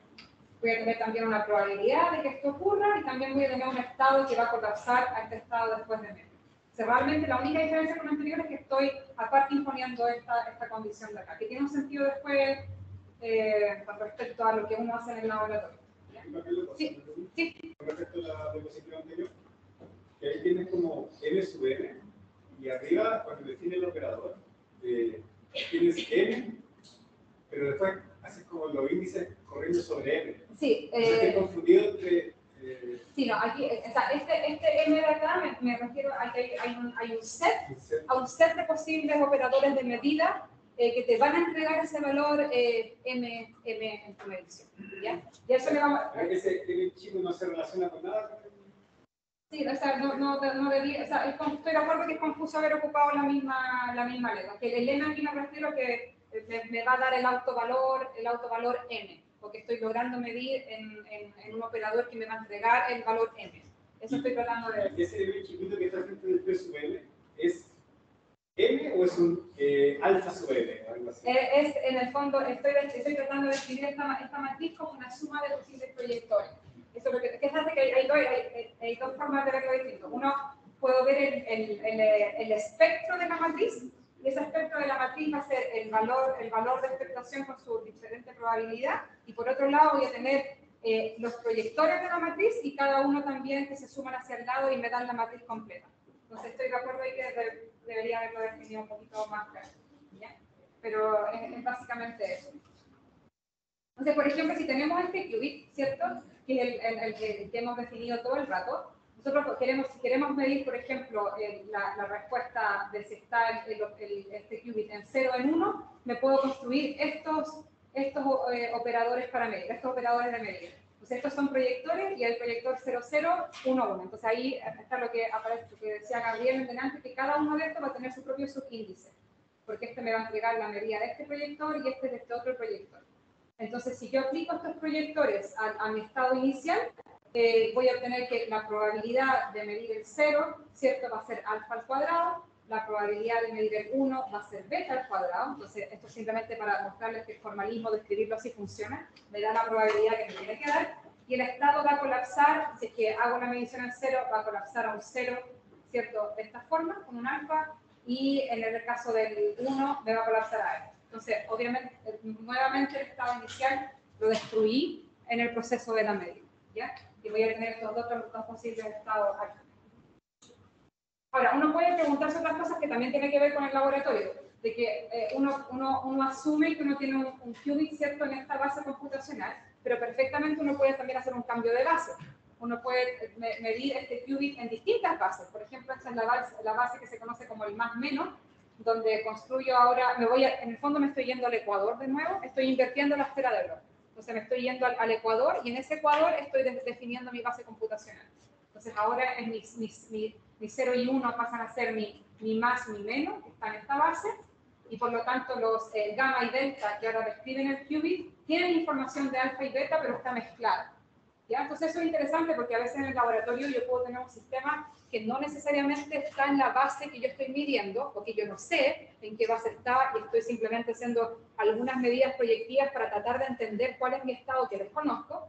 Entonces uno puede moverse entre esos espacios, puede hacer distintas medidas para ir recobrando la información de un estado y tratar de reconstruir lo que uno tenía anteriormente. ¿Ya? Entonces, estas son cosas que uno tiene que después tener en el laboratorio cómo implementar. Ahora, todo esto, voy a hacer aquí un paréntesis chiquitito, esta condición de acá de alguna forma dice que los proyectores y las medidas que yo salga al respecto tienen un conjunto cerrado, en el sentido de que si yo tengo, por ejemplo, un fotón que está polarizado en vertical o en horizontal o una superposición de ambas cosas, ¿cierto? Yo después ese fotón lo paso por un polarizador de Beam splitter, que es un elemento en el laboratorio que me permite diferenciar qué fotones están en una polarización y cuáles están en la otra polarización. Es una forma de hacer casas parciales y cosas en el laboratorio. ¿Ya? Entonces tengo este Beam splitter y después de este Beam splitter tengo un par de detectores. Entonces si yo, imagínense que estos son single photons, ¿ya? Estoy mandando single photons a mi detector. Entonces, si pasan por el Beam splitter, dice, en un detector me marca un 1 y en otro un 0, 1 y 0 no es exactamente el número que uno mide, me refiero a un clic o a un no clic. Entonces yo digo, ya, este fotón está efectivamente, se colapsó, por así decirlo, a este estado, a este otro no, pero puede ser en el laboratorio que uno manda una señal y que ningún detector se alumbre, o que se alumbren los dos al mismo tiempo. O cosas que pueden pasar que no te dan cuenta simplemente de medir proyecciones de 0, 0 y 0, 1, como que hay más. Y ese hay más, de alguna forma, es el ambiente. El sistema nosotros toda la formulación cuántica la hacemos en el sentido de tener un sistema cerrado, que conserve energía, que esté todo muy bien definido, pero eso en la realidad no es así. Cuando yo estoy en el laboratorio, no, es muy difícil tener un sistema cuántico cerrado. Y del momento en que yo hago mediciones, puedo tener mediciones que salgan de mi conjunto de mediciones esperables, que no sean un 0 ni un 1, que no haga clic los detectores o cualquier otra cosa, que me entregue una respuesta distinta a lo que yo pensé que me iba a dar. Cuando eso sucede, conviene irse a este formalismo que se llama la POVM, que es Positive Operator Values Measurement, que son una generación de las medidas proyectivas, que básicamente, así como lo veo yo, insisto, sin ser una experta en computación cuántica, para mí es la medida proyectiva más sumarle al ambiente. Es eso lo que está haciendo ese contexto. Entonces, en ese contexto, yo voy a definir ahora estos operadores de medida con una E, y todos estos elementos posibles te forman este POVM, ¿ya? Son operadores semidefinidos positivos que suman la identidad, porque de nuevo nos entregan medidas reales, entonces tienen que estar acotados por esta norma 1 para que te den esta información, ¿ya? ¿Por qué es relevante estas medidas? De hecho, cuando ustedes vayan, ¿cierto?, a ver los laboratorios, les expliquen un poco más de las cosas que hacen acá, los papers más geniales que tienen acá en la facultad son por ver este tipo de medidas ejecutadas en el laboratorio, ¿ya? Son súper entretenidas. Y uno se puede preguntar, ya, ¿pero para qué sirve esto? Porque al final es como que me estáis, así como lo veía yo cuando empecé a estudiar este tema, es como me estáis redefiniendo nomás. Eso es todo. Es como pusiste una E en vez del M y el M. Así suena, ¿ya? Pero tiene una connotación un poquito más cuando uno va al laboratorio por eso que está acá, porque me da la opción de tener respuestas distintas a las que espero. Y por otro lado, esto desde un punto de vista más de la física cuántica, también me permite no tener acceso a eso. Imagínense que estoy en un laboratorio que no conozco exactamente estos operadores M, así como está, pero sí conozco probabilidades de que ciertas cuentas ocurran. Entonces, con esas probabilidades yo puedo armar el estado o el operador que yo estaba tratando de armar antes de la medición, ¿cierto? Y me voy a quedar con esta información, pero no necesariamente voy a saber cuál era la forma matricial de lo que tenía antes de esto, porque estoy interesada en ver más probabilidades que reconstruir el sistema completo desde un inicio, ¿ya? O ver el estado de postselección en este caso. Entonces, esas son medidas súper importantes que van a ver después. Están llamando por teléfono, pero no es mi guagua, que es lo importante. Ya, entonces, los circuitos cuánticos es básicamente todo lo que hemos visto juntos. Tengo algún proceso de input, tengo distintas compuertas y procesos de control que me van a ejecutar mediciones, o sea, no mediciones, pero operaciones entre qubits que después voy a medir y voy a tener algún tipo de estados de salida, ¿ya? Así como en los circuitos clásicos hay leyes, ¿cierto? Están las leyes de Mayer, leyes de voltaje, leyes de corriente, un montón de cosas que están dentro de los circuitos clásicos. Los circuitos cuánticos uno también puede seguir o definir ciertos consensos, por así decirlo. En este caso, en los circuitos cuánticos, yo voy a tener que el eje horizontal denota una secuencia temporal, o sea, estamos leyendo de izquierda a derecha temporalmente. Las líneas horizontales nos van a denotar los qubits, que pueden haber distintos qubits que van a ser el input a este circuito, ¿cierto? Dos líneas horizontales, que normalmente están a la salida, significan que estoy haciendo una medición clásica. Voy a obtener un bit clásico de información y por eso se le denota con dos líneas, ¿ya? Las cajitas van a denotar con puertas, estas que están acá, o mediciones, que también tienen este símbolo como una medición con un voltímetro, por eso se nota así, ¿cierto? Y las líneas verticales que unen qubits van a notar algún tipo de sistema de control de un qubit hacia el otro, ¿ya? Como las siglas. Entonces, esto van a ser la parte fundamental de estos circuitos cuánticos, que después, me imagino que Bárbara en la tarde en el taller, creo que hoy día, ¿cierto?, va a andar un poquito más en esto. ¿Ya? Y voy a cerrar con esto, esta es la última parte de la clase, que es la teleportación cuántica, que la voy a tratar de explicar sin ecuaciones, ¿ya? Después las ecuaciones las pueden revisar ustedes, les puedo dar la página del libro, no tiene sentido que yo las reescriba acá, las pueden ver después, porque quiero explicarles la parte conceptual. Entonces, la teleportación cuántica, el objetivo es que yo quiero transmitir un qubit desconocido de un lugar a otro que está muy distante, ¿ya? Eso es lo que yo quiero hacer con la teleportación cuántica. Y para eso necesito emisor y receptor. Necesito un emisor que me envíe esto y que tenga un receptor en otro lado para recibir esta información, ¿ya? Y vamos a ver que para que la teleportación funcione, para que esté lo cuántico dando vueltas, este emisor y receptor no son cualquier emisor y receptor, sino que tienen que haber compartido previamente una partícula que estaba entrelazada, un par de partículas que estaban entrelazadas, ¿ya? Entonces el entrelazamiento de alguna forma va a ser como un medio de comunicación. Es porque existe el entrelazamiento previo de estas partículas que yo voy a lograr hacer la teleportación cuántica de información, ¿ya? Entonces acá yo, en vez de usar a Alice y Bob, voy a usar a Miguel y Daniel, por razones obvias, son mis cachorros, mis hijitos, ¿ya? Entonces tengo Miguel, y tengo a Daniel, y Daniel son hermanos que se llaman mucho, ¿cierto? Y ellos comparten, tienen un par de partículas que generaron un estado entrelazado, ¿ya? Y ese estado entrelazado que ellos comparten es este estado de B que es el que he usado en toda la clase. Pero resulta que Daniel y Miguel se separaron, ¿cierto? Se fueron cada uno a un extremo de Chile, pero cada uno se llevó a su partícula, se la llevó consigo, cada uno se llevó su fotón. Pero su fotón, este que está acá, su partícula, sigue estando en un estado de superposición. Acá hacen estas cosas extrañas de la mecánica cuántica, porque el entrelazamiento no tiene que ver con una causalidad como física, un medio conector de que la partícula está al lado de la otra y se sienta, por así decirlo.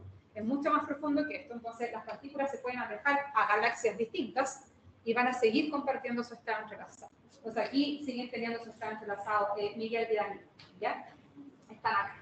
Pero se fueron muy, muy, muy lejos. Entonces, luego que se van muy lejos, ¿cierto? A Miguel se le ocurre compartir algo más con su hermano. Dice, quiero mandarle otro qubit a mi hermano. Quiero mandarle otra partícula cuántica, que va a estar, esta es su representación, pero Miguel no conoce lo que le está mandando, ¿ya? Miguel no tiene idea. Él simplemente, ahí encuentra una partícula, sabe que es un qubit, pero no sabe nada más de eso. Entonces no tiene información ni de alfa, ni de beta, ni de nada. No tiene información, pero se la quiere mandar igual al hermano, ¿ya? Entonces, esto para que se vayan dando la idea, lo que está haciendo Miguel, de alguna forma, es que le está pasando información muy importante a Daniel, pero que él la desconoce, pero se la tiene que pasar a Daniel de alguna forma, ¿ya? De forma segura, porque él no puede llegar y tener acceso a esta información. Se está tratando de pasarla de forma segura de un lugar a otro, ¿ya?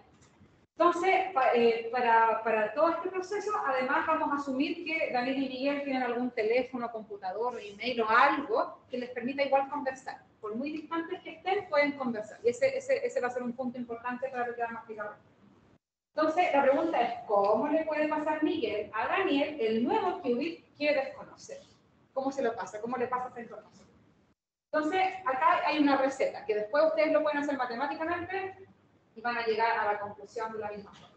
Entonces, el cero, digamos, el primer eslabón de esto es que Miguel tiene el estado inicial que va a ser, le voy a poner a esta partícula desconocida, le voy a poner C de Carla. ¿Ya? Entonces le puse C, ahí está la partícula del estado desconocido y tiene su mitad de su estado, de su partícula entrelazada. Una de las partículas entrelazadas las tiene él y ese está en un estado entrelazado, entonces le vamos a poner el B00. Entonces ese es su estado inicial. Su estado inicial es un estado factorizado, por así decirlo, entre las partículas que están entrelazadas y el nuevo qubit, ¿ya? Entonces Miguel lo que va a hacer para poder de alguna forma tratar de usar el conocimiento previo que ellos tienen, porque tienen un estado entrelazado, ese es su caballito de batalla acá, eso es lo interesante que ellos tienen. Entonces lo que Miguel va a hacer es que va a hacer interactuar el qubit C, que desconoce, con el pedacito de partícula que él tiene del estado de beta. Entonces el estado sigue entrelazado, pero él tiene una parte, que es su partícula, ¿cierto? Y lo va a hacer interactuar con este C. Entonces luego de que Miguel realiza esa interacción, Miguel puede hacer mediciones en este estado, que va a ser, ¿cierto?, un estado que está mezclado entre el C y el B. Y de esa medición, él va a poder obtener 4 posibles resultados, que son los que habíamos descrito antes. Va a poder tener un 0,0, un 0,1, un 1,0 y un 1,1. Entonces, Miguel va a medir, eso es importante, Miguel está midiendo, Miguel mide. Esa información que Miguel midió, va a tomar el teléfono y se la va a comunicar a su hermano. Le va a decir, Daniel, yo medí, qué sé yo, el 0,0. Con esa información, Daniel va a poder efectuar otra vez medidas, pero ahora en su pedacito de qubit, y dependiendo de la medida que la información que le dé Daniel, va a ser la medida Miguel va a ser la medida que va a actuar Daniel, Y con esa información va a poder recobrar el estado C, que es el que le estaba tratando de pasar Miguel a Daniel. Entonces, ¿qué es lo que está pasando acá? Que el hecho de que Miguel y Daniel compartieran este estado entre el estado de antes hace que pueda ser posible esa transmisión de información de un lado a otro. Acá hay hartas preguntas que van a surgir y que quiero tratar de abordarlas de a poco. Primero, ¿por qué hablamos de teleportación y no teletransportación? Porque el sueño de toda la humanidad, ¿cierto?, es que yo me teletransporte a otro lado, como Harry Potter, ¿cierto? Ya. Esto aquí no pasa. Esto acá es un traspaso de información, no del qubit físico. Y de hecho, eso pasa acá. En este momento que Miguel hace interactuar los qubits y hace un proceso de medida, en verdad colapsan ambos estados, porque los está midiendo, está ejerciendo una medición. Entonces, no es posible que este estado que está acá se teletransporte físicamente al otro lado, porque este estado en principio se destruye. Lo que Miguel está haciendo acá es que le está tratando de pasar una cierta información a su hermano, usando el desplazamiento, para que su hermano recobre la información del estado inicial. Pero no es el mismo qubit, es la información lo que se está pasando. ¿Ya? Por eso se habla de teleportación y no de teletransportación. El día en que hagamos la teletransportación, nos vamos a ganar todo un Nobel. Pero eso es, ¿ya? Y lo otro importante, que siempre cuando uno habla de entrelazamiento aparece una pregunta que es compleja de abordar, porque el entrelazamiento te está diciendo que si yo hago una medida en mi sistema de acá, inmediatamente, instantáneamente, la medida afecta al sistema de allá. Y eso trae una paradoja, porque en estricto rigor uno dice cómo puede ser que ese traspaso de información, ¿cierto?, sea más rápido de la velocidad de la luz, porque eso viola principios de la relatividad de Einstein. Entonces, ¿dónde está aquí el secreto, de alguna forma? En este teléfono. Daniel, para poder recobrar el estado, la información oculta que le estaban mandando, la única forma de que él la recobre es que su hermano le diga qué medida él obtuvo aquí. Y para que su hermano le diga qué medida tuvo, tiene que usar un canal clásico de comunicación. Un teléfono, un email, lo que ustedes quieran. Pero como es un canal clásico de comunicación, esa comunicación no puede ir más rápido que la velocidad de la luz. Por lo tanto, no se viola nada en esa teleportación, no se está violando ningún sistema. Todo está en norma, todo se hace, y de hecho hay experimentos que hacen teleportación cuántica, así que esto está demostrado. ¿Bien? Entonces, esta es lo que se conoce como teleportación, y después ahí los invito a ustedes, desarrollen la matemática, es simple, no es difícil, y van a llegar a que justamente Daniel puede recobrar el estado inicial dependiendo de la medida de su hermano. ¿No depende del tiempo? ¿Ah? ¿Tiene que ser automático? No, depende del tiempo, ¿no? O sea, es que esta es una pregunta difícil. La comunicación que ellos tienen de un lado a otro no puede nunca exceder la velocidad de la luz, por lo tanto, sí es algo temporal en ese sentido. Necesita un tiempo para que Miguel le diga a Daniel qué fue lo que obtuvo y se haga la medición que se tenga que hacer.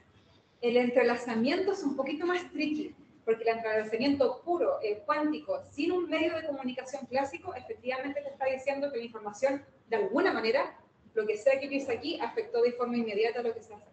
Y eso es difícil de comprender, y tiene el sentido de que en verdad estas dos partículas no se pueden pensar como dos partículas, sino que se tienen que pensar como algo más completo, entrelazado, que esté muy distante es otro cuento, pero que comparten un estado mucho más profundo que la distancia en este caso. ¿Ya? Acá el problema se arregla porque en el fondo se tienen que comunicar igual. Con este límite de la llamada y la velocidad de la luz, ¿igual sería una mejora a traspasar la información clásicamente? ¿O es lo mismo? No, sería una mejora. De hecho, hay muchos prototipos que se quiere, por ejemplo, en algún momento, no sé si han escuchado hablar de la Internet cuántica. Justamente va en esa dirección de cómo yo ahora uso teleportación para hacer ese traspaso de comunicación, de información con estas limitantes, digamos, pero que es mejor que la Internet actual que tengo hoy en día. Entonces, hay líneas que van hacia eso que se llama la Internet cuántica, que usa parte de eso. Entonces, con eso ya, bueno, ahí está el circuito que ustedes tienen que resolver si es que quieren después. Está en todos los libros. Bueno, en Wikipedia, teleportación cuántica, les va a aparecer el circuito, y acá simplemente poner el estado de Bell, poner el qubit inicial que desconocen, usar una Sino, una Hadamard, hacer medidas, y van a encontrar finalmente el estado que ustedes querían traspasar. ¿Ya? El entrelazamiento del SINO. El entrelazamiento está acá. Así sea. Es antes. Todo esto funciona porque antes había un estado entrelazado entre Miguel y Daniel. Si no, no podría hacer la operación. Es por este estado que esto está funcionando. Por eso digo que al principio que el entrelazamiento acá es como una suerte de medio para transmitir información finalmente. ¿Ya? Entonces, en resumen, lo que quiero resumir con todas estas clases de introducción, que no pierdan la vista de lo global que están haciendo. En el proyecto de la escuela van a calcular muchas cosas. Yo podría haberles pasado todo orden de aportación directamente aquí, ya calcule, y quizás no tendrían una big picture de lo que realmente está pasando detrás de forma física, porque no se olviden, la mayoría de acá son físicos, no matemáticos solamente, ¿ya? Entonces tenemos que tener siempre un pie puesto en la realidad, por así decirlo, qué es lo que yo quiero hacer, en qué contexto global lo estoy describiendo, cuál es mi teoría, cuáles son mis postulados, esto funciona si es un elemento supermasivo o no, cosas de ese estilo, ¿ya? Tenemos que tener siempre la vista, no perder la idea global de lo que estamos enfrentando, ni lo complejo y la magia de la cuántica que hay detrás de lo que estamos haciendo, ¿ya? Y que se atrevan a pensarle y a cuestionárselo todo, porque esa es la forma en que tenemos nosotros como humanos de avanzar en lo que es ciencia y tecnología. No hay otra. Si todos creyéramos absolutamente todo lo que nos pasa en las clases, estaríamos todavía con Galileo, antes de Galileo y Copérnico, pensando que es cierto que la Tierra era el centro del universo. La única forma de que esto evolucione y cambie, que tengamos una descripción más precisa de nuestro entorno, es que nos atrevamos a cuestionar las cosas, ver dónde esto funciona, dónde no, y así, ¿ya? Y dentro de todo eso, ustedes van a ver un pedacito que es la computación cuántica, que van a ser todos los otros talleres que van a ver acá, ¿ya? Con eso ya me despido. Muchas gracias.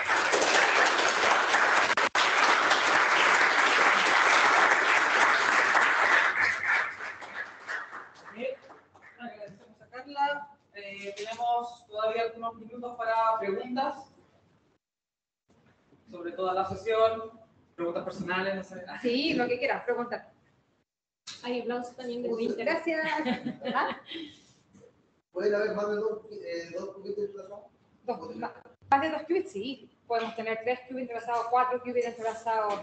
Esto escala, pero ahí se complica harto la cosa, porque experimentalmente sabemos muy bien qué hacer con un qubit o 2 y medir entrelazamiento y tener ciertos tipos de mediciones que nos entreguen cómo está entrelazado el sistema o qué es lo que está pasando. Cuando tenemos 3 o 4 o 5, se complica un poquito más la historia de cómo caracterizar este sistema. Eso más que nada, pero sí podemos tener. De hecho, acá en Concepción hacen algunos experimentos donde tengo entendido que pueden entrelazar hasta 8 qubits distintos, creo. Yo no manejo mucho, pero los chicos les pueden responder. Pero creo que acá lo hacen, de hecho. No, no lo hacen. Me dicen que no. Por interno me dicen que no lo hacen. Lo entendí todo mal. No, pero bueno, sé que aquí sí se está entrelazado y bien. Pero no 8, pero sí hacen cosas. No lo hacen aún. Aún, eso. Estoy diciendo, claro, estoy diciendo el futuro. Sí. ¿Otra pregunta? ¿Hay algunas aquí en internet? No sé si lo entendí bien. Mandar información, pero conoce el estado con lo que quiere mandar. Entonces, ¿cómo puedo controlar qué es lo que quiero mandar? Si quiero mandar la información que me sirve. Claro, pero es por ejemplo, si yo, así lo visualizo yo, puede ser mi forma naif de verlo, pero si yo tuviera un pendrive acá, ¿cierto? Yo no sé qué tiene el pendrive, pero el pendrive tiene información y mi misión es pasarse esta información a ti, pero sin abrir el archivo. Así lo veo yo un poco. El qubit es como ese archivo que es una información importante para alguien y yo te lo quiero traspasar a ti, pero yo no tengo por qué mirar lo que está dentro para tener que traspasártelo. Eso es un poco lo que está pasando acá. Por eso Miguel desconoce el qubit en verdad. No sabe, es nomás, es un qubit X y lo está tratando de mandar. Así lo entiendo yo al menos. Tenemos algunas preguntas desde la gente que está participando en línea, por ejemplo, Jimena Toledo. No sé si puedes activar tu micrófono, Jimena. Hola, ¿me escuchan?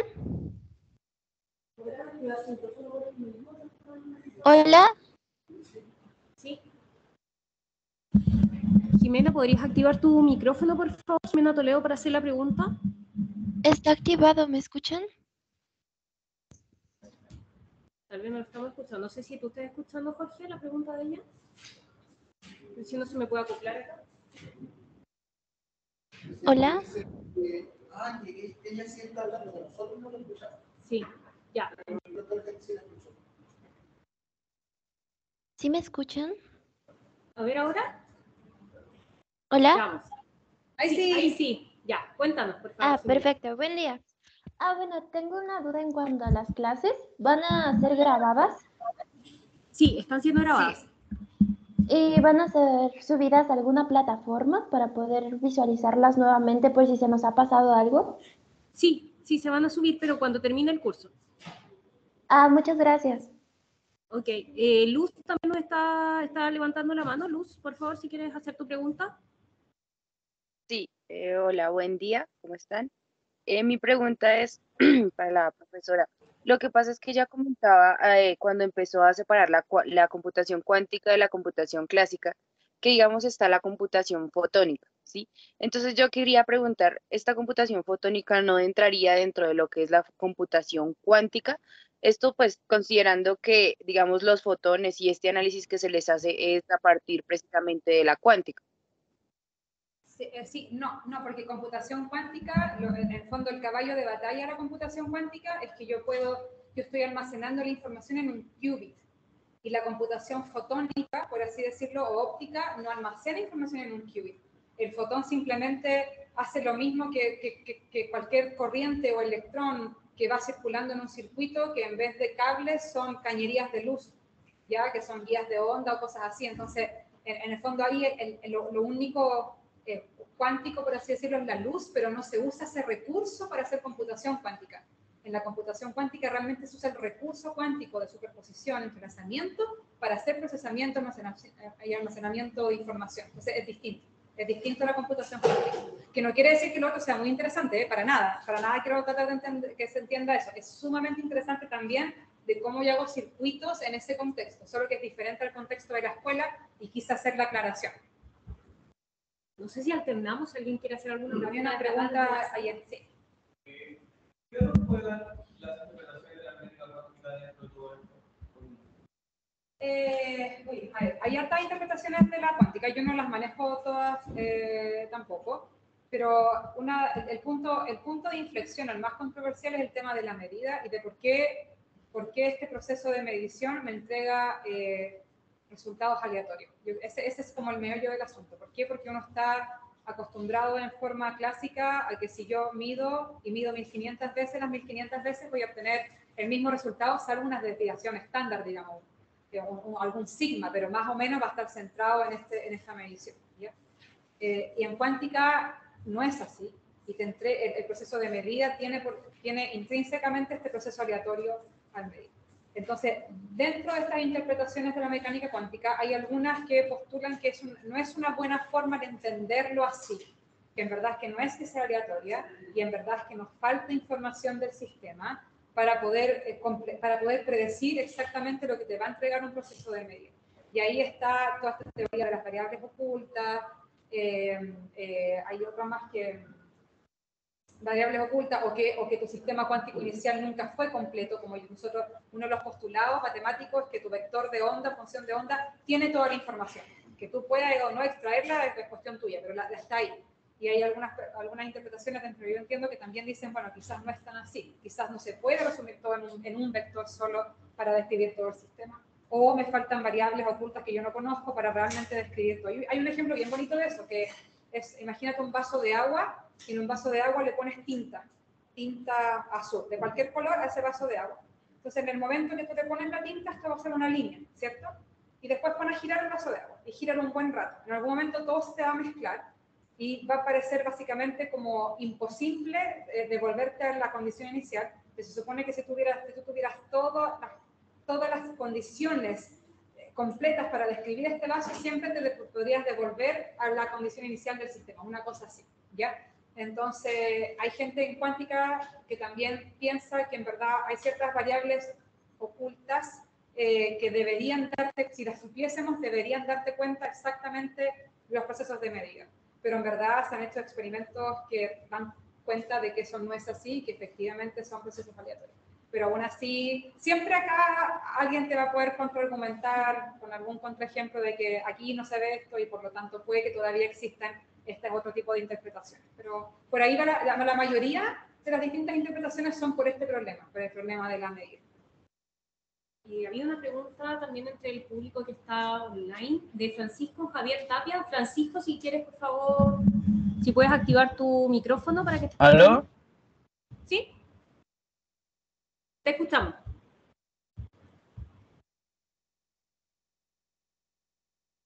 Francisco, te estamos escuchando. ¿Aló? ¿Ahora sí? ¿Sí?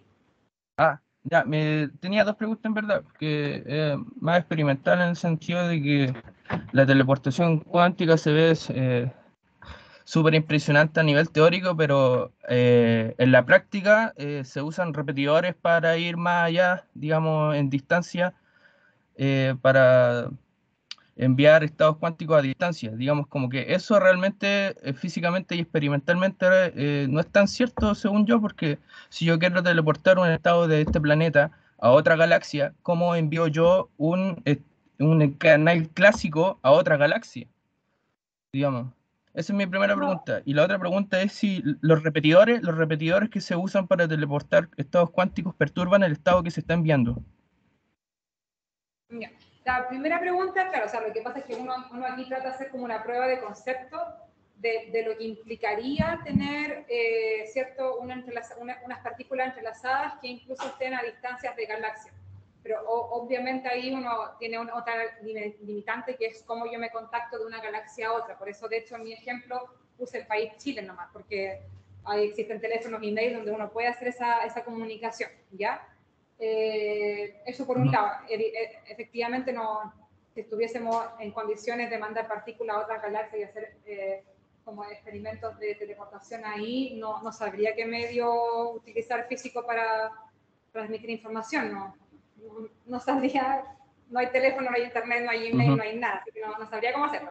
Pero es como una prueba a principio, de que en principio la cuántica te permite hacer eso, teniendo un teléfono o algo que te dé ese canal. Sobre lo otro de los repetidores, la verdad es que yo no hago experimentos de esta parte, así que no sé muy bien cómo funcionan los repetidores, pero me imagino yo que como todo en física experimental tratamos de que perturbe lo menos posible al estado. Y dentro de eso me imagino que hay ciertos como parámetros de error asociados. En el experimento nada es perfecto, no hay estado oscuro, reales, etcétera. Entonces, imagino que dentro de todo lo que uno tiene acceso al laboratorio, uno trata que el repetidor o lo que sea que esté en el camino de lo que uno quiera hacer sea lo menos invasor posible para tu estado. Eso sería mi respuesta, pero es desde conocimiento, porque yo no he trabajado con multiplicadores. Claro. Muchas gracias. Nada. Muy buena la clase. Gracias. Gabriel. Yo quiero hacer una pregunta con respecto a la teleportación, porque la idea es mandar un estado C de Miguel a Daniel, ¿verdad? Pero hay dos procesos de medida, una que hace Miguel y otra que hace de Daniel, y en cada proceso de medida hay un error asociado, así que me imagino que el estado C no se puede teleportar con total precisión, sino que hay cierto error involucrado, ¿no? Sí, yo creo lo mismo. O sea, yo no he hecho experimentos de teleportación, pero todo en física experimental tiene un error asociado a la medición misma del bit clásico, digamos. Así que sí, o sea, me imagino que lo que uno hace es que hace un experimento, lo repite varias veces y dentro de eso uno hace una desviación para ver qué tan lejos de un cierto sigma estoy de posibles errores en el estado que yo quiera medir, pero perfecto no va a ser. Al menos así lo veo yo también. Sí, es una forma de decir que no se traspasó al 100% el estado, ¿no? Todo tiene sus limitantes. Lo mismo que diría, mi respuesta sería la misma, pero hay que preguntarle a alguien que realmente lo haga para que nos diga. Entendiendo que el error se ha asociado como a la media y las desviaciones, ¿cuál es el orden de repeticiones más o menos para llegar a eso? Ahí es una buena pregunta y eso aplica a toda la física experimental, incluso la clásica. Nosotros siempre, nosotros tenemos algún sistema físico que nos describe lo que queremos observar y eso es lo que llevamos al laboratorio y hacemos ciertas predicciones y vemos medidas. Pero todo es a través de medidas. Y en las medidas hay dos tipos de errores, los errores sistemáticos y los errores aleatorios. Los errores aleatorios es, por ejemplo, yo estoy midiendo, qué sé yo, la posición de este láser en la pared, ¿cierto? Un error aleatorio a esta posición puede ser cosas que yo no controlo. Por ejemplo, justo en la mitad, qué sé yo, hay un campo electromagnético que está perturbando la señal. O resulta que se abrió la puerta y entró una corriente de aire que me perturbó el sistema. Esos son tipos de errores que son aleatorios en el sentido que yo no los controlo. Existen, pero yo no tengo cómo ver todas estas otras variables que me pueden afectar a mi medición. Y los otros errores son los sistemáticos. Por ejemplo, estoy midiendo de nuevo acá, pero hay alguien arriba que está todo el rato así. Eso ya es un error sistemático, porque está ahí constantemente y lo que sea que estoy tratando de medir va a estar con ese error en la señal. Y ahí tenemos otro tipo de procesamientos de señales clásicas, con nada que ver cuántico, también lo podemos hacer ahí, pero esto es clásico completo, donde podemos procesar señales para sacarles ruidos. Por ejemplo, cuando yo mido en el laboratorio, qué sé yo, en la átomos, frecuencias de átomos o diferencias de poblaciones atómicas o algún tipo de señal, que yo sé que su señal tiene que estar en los 4000 Hz, ¿ya? Entonces yo sé que ahí va 4000 Hz, 4 kHz, entonces yo sé que si tengo perturbaciones del sistema que están en los 4500, 5000 Hz, no tienen nada que ver con mi experimento, es un ruido. Entonces yo qué hago en el laboratorio, voy y le pongo un filtro de frecuencia. Le digo, lo que sea que usted me diga, fíltrame todas las frecuencias de que 4500 para arriba y 3500 para abajo, porque yo sé que eso no tiene que ver con mi sistema físico, es algún error del universo que me está afectando la medida que yo filtro. ¿Ya? Pero ahí depende mucho del experimento que yo esté haciendo y del conocimiento previo que yo tenga, porque obviamente necesito saber que la señal que estoy midiendo está en los 4000. Si desconozco eso, no puedo filtrar absolutamente nada, porque todo puede estar dentro del experimento que estoy haciendo. Un poco de conocimiento que yo no tenga previo. Pero ahí hay análisis de errores distintos. Pero el tema de repeticiones, porque yo entiendo que igual hacer esto es costoso. Sí. Comenzando como la estadística típica, no sé, 30 repeticiones, para hacer más o menos por la normal. Sí. Acá, ¿Aumentándose ese número o son menos? Yo creo que va a depender de cada experimento el número de repeticiones. Todo esto es estadística, entonces lo que uno hace es empezar a repetir, ir viendo cómo se construye tu resultado, sus desviaciones estándar, y uno para más o menos cuando tengo 6 sigma de diferencia con respecto a tu estado, ahí uno en general ya para. Uno dice, ya, la cuestión está bien, está aquí, está dentro de lo que yo quiero medir. Pero depende del experimento. Hay experimentos que necesitan millones de repeticiones, otros que necesitan 10, y estás ahí muy preciso, etc. Depende mucho del experimento. Perdón, que hago una pregunta desde la gente que está online. Francisco, ¿y puedes decirnos tu pregunta? ¿Estás? Francisco, a la una. A la una. No, ya no está. ¿Ahí sí? No, te escuchamos. ¿Aló, se me escucha? ¿Sí? ¿Aló? Sí, te escuchamos. Súper. Estoy con un poco de ruido, pero bueno, mi pregunta va como un poco al tema del entrelazamiento. O sea, ¿es posible, como si separamos dos partículas, que algo como en el camino del punto, como, o sea, en el camino más corto entre esas dos partículas, poner un evento muy intenso tal que eventualmente se podría perturbar de alguno de los estados? ¿O en la práctica eso nunca pasa? Por No ejemplo, te entendí muy no sé, bien. campo... No te alcancé a escuchar la parte de al medio, que tenías tu estado entrelazado, los separas y pones ¿qué cosa entre medio? O sea, es el camino, o sea, pones algo, un evento, no sé, muy, muy intenso, ya sea de cualquier naturaleza, justo en el medio, en el camino más corto entre esas dos partículas. ¿Ocurre algo así como que se pueda perder información de los estados cuánticos? Llámese, por ejemplo, un campo electromagnético muy intenso. Si ese elemento perturbativo es fuerte y puede ejercer algún tipo de medición en el sistema de alguna manera, te va a perturbar tu estado efectivamente. Eso va a pasar. Pero tiene que ser alguna perturbación que tenga una implicancia en el estado mismo para que eso suceda. Claro. No tengo un ejemplo como flor de piel para explicarlo, pero es como... No sé, si yo estoy hablando en estos momentos, pero claro, más allá de una bomba, por así decirlo, si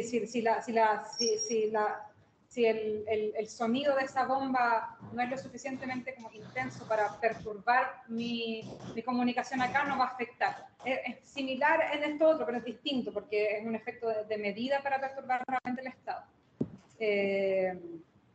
Pero sí, o sea, hay todo un análisis que si alguien Claro, quiere está saber más allá le como, puedo no sé, dar después alguna bibliografía, pero hay todo un análisis de si yo, por ejemplo, traspaso, ni siquiera entrelazamiento, simplemente un estado cuántico que lo trato de traspasar de un puerto a otro y veo, por ejemplo, cómo afecta toda la turbulencia del aire en el estado que estoy enviando y lo que yo voy a medir a posteriori. Eso es toda una línea de investigación porque justamente el estado va a sufrir de coherencia, esa es la palabra. Lo que pasa es que no alcancé a hablar de esto en nada en la clase, pero la decoherencia, lo que tú estás describiendo es el fenómeno de decoherencia. Y el fenómeno de coherencia son fenómenos que afectan la pureza de mi estado y que van como borrando las huellas cuánticas que este tiene hasta que sea simplemente una mezcla, un estado térmico o una mezcla clásica de ciertos estados, ¿ya? Eso se llama decoherencia. Entonces, claro, en algunos sistemas eso puede afectar y puede hacer que el estado pierda sus propiedades cuánticas efectivamente. Sí, eso es así. Pero hay que saber bien cómo describirlo, pero sí sucede. Creo que queda una pregunta más. Sí. Ok, vale, gracias. Ah, ¿ya no más? Ahora, una acotación que la pregunta dice que la máxima fidelidad que tú puedes hacer con la teleportación es de 2/3. Esa es la, o sea, no puedes obtener más fidelidad que 2/3 cuando haces teleportación y usualmente la repetición se hace con el entanglement swap. Eso es como lo que es más barato. Y hay trabajos por eso, pero es una acotación. Como les digo, yo desconozco porque mi área es lógica cuántica experimental, ¿no? Entonces yo ahí desconozco los valores y las medidas. Así que genial, gracias por aclarar. Ya, bueno, con eso me despido. Muchas gracias.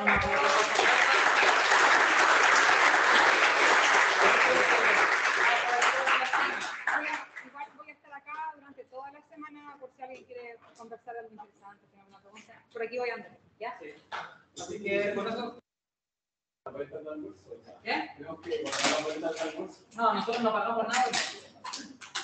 Ya, pero ya. Ya.